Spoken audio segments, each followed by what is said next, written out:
The truth is, J. Cole is considered one of the greatest rappers of his time, alongside of Kendrick Lamar and Drake, being considered a top-tier lyricist since his initiation into the music industry. Many music fans praise J. Cole because they believe he stands out from the rest, that he didn't sell out and doesn't rap about the same thing that everybody else does. But is this really true?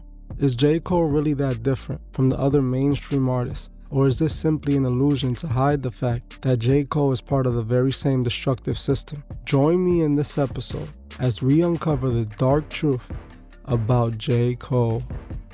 J. Cole was born January 28th in Frankfurt, Germany, on a military base his father was stationed at. By the time Cole was 8 months old, his parents had split, with J. Cole and his mother moving to the US, arriving in North Carolina.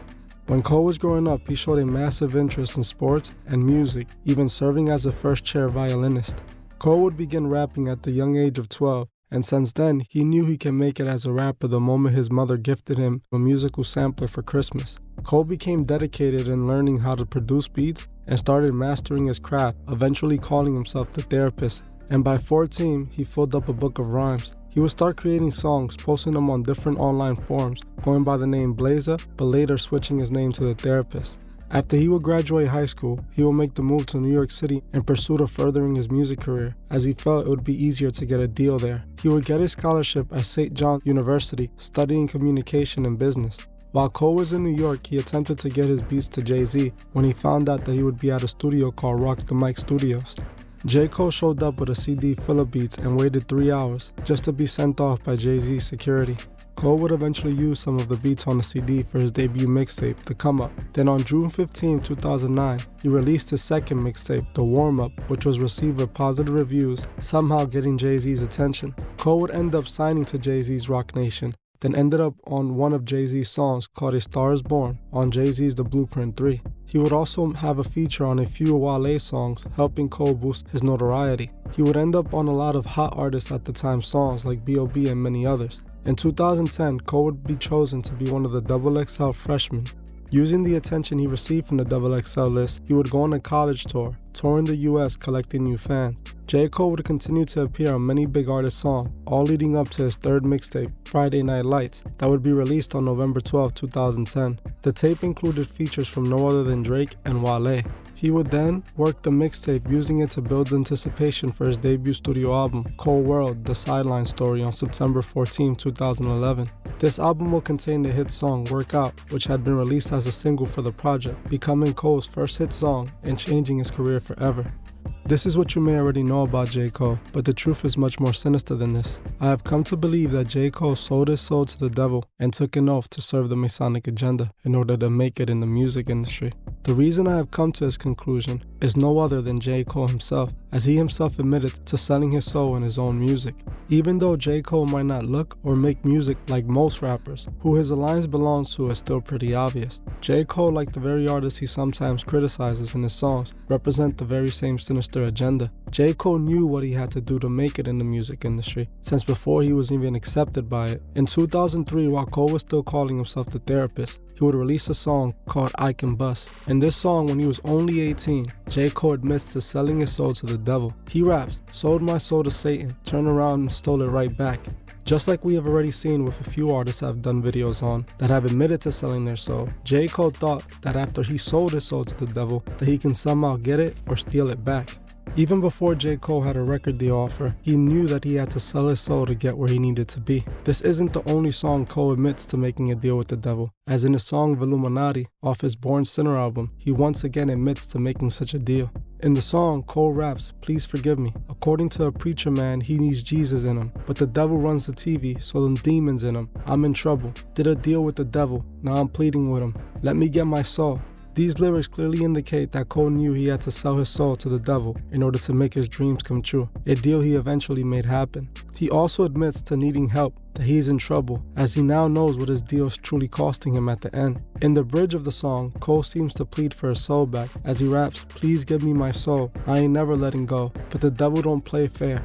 Like we've seen many times on this channel, many artists that agree to give Lucifer their souls for fame and fortune can be seen regretting that very deal. And this is what seems to be happening with J. Cole. Cole even goes on to admit that he's going to join the Illuminati, right before he disses everyone who thinks he is part of it. We have seen this before, as artists like to confuse their fans. J. Cole did not join the Illuminati because he can't, but he is clearly a Freemasonic puppet like the rest of them, who openly admitted to selling his soul and pleading to the devil for his soul back. The album this song was on was called Born Sinner, and on the album cover we can clearly see exactly who Cole sold his soul to, as his album cover seems to show Lucifer himself. To me, it's no coincidence that this is his second studio album after signing to the biggest Masonic puppet in the music industry, Jay-Z. Just after being signed for a few years, he already wanted out of his deal with Lucifer and wanted his soul back. We must really think to ourselves, how did J. Cole get in the studio with Jay-Z when he was still a nobody? How many rappers do you know that are still very new with no fans get in a room with Jay-Z? He not only got in a room with Jay-Z, but got signed to him when he didn't even really have nothing to offer. The only way to get in a room with a man like Jay-Z is to be part of the same brotherhood. In my opinion, Cole and Jay-Z are both Freemasons, and we can see this in J. Cole's video for his song ATM. His video for ATM shows exactly what Cole has done to make it and who he has aligned himself with for his fame and fortune. The video starts with J. Cole sitting on a golden throne as it flies through the clouds. Behind Cole can be seen kids blindly chasing after a dollar that's on a fishing rod that Cole is pulling. He opens the song by rapping, "Will I fall or will I fly?" even admitting to having a slice of the devil's pie. The intro clearly depicts the control artists like Cole have over their fans. The scene also represents the chase, as they show everyone manipulated by it. They want Cole's financial freedom and are willing to do anything for it. This scene shows just how manipulated the music industry has its fans, as they would blindly follow their favorite artists to their own demise. In this video, J. Cole also shows us what he has chosen. There's a scene in the video where J. Cole's in a straitjacket in a room made out of money. This scene is supposed to represent his deal for his soul that he regrets, as he is now a slave to the money and can't escape even if he wants to. To me, this scene clearly indicates that he knew he sold his soul to achieve his dreams of being a rap star and becoming financially free. In this video, Cole even shows us the famous Freemasonic checkerboard floor, again representing who he has aligned himself with and what he represents in the industry. Throughout the video, they show people who keep looking up who appear to be hypnotized by J. Cole, showing exactly the power that the music industry has over its fans. To me, it's clear that J. Cole is just another Freemasonic puppet who is used to guide the people to a burning end. He openly admitted to selling his soul to the devil and knows the power he has over his fans. J. Cole might have some songs that are unique and different from the rest of the mainstream garbage, but he still chose to sign to Jay-Z, knowing it would cost him his soul. Like several artists we see on this channel who make deals, but then want out, Cole seems to show signs of wanting to be let out of his deal for his soul.